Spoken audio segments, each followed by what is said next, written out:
Hello and welcome. My name is Bradleymayerharman, and today I have the opportunity to sit down with Andy Macintosh. Andy is running for deputy mayor in the town of Orangeville. Thanks for being here today, Andy. Thank you, Bradley. Pleasure. So today I want to touch on old debates, rehashing and addressing issues that have already been decided in the past. So if elected, would you bring up old debates? Was there any specific issues that you would want to bring up, and or if not?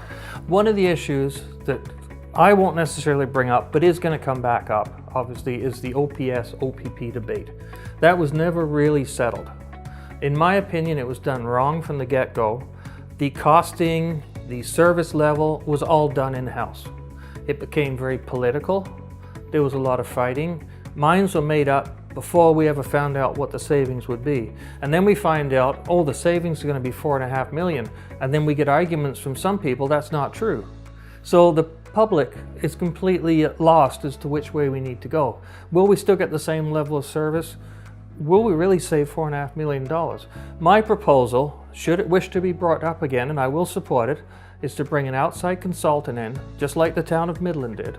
And it's their specialty to do this sort of thing. They'll be able to tell us exactly what we're going to save, exactly the level of service we're going to get, whether it be better, or maybe a better level of service, I don't know.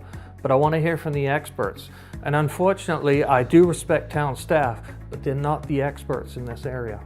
So that would be one of the things I would certainly be willing to listen to be brought back up. Okay.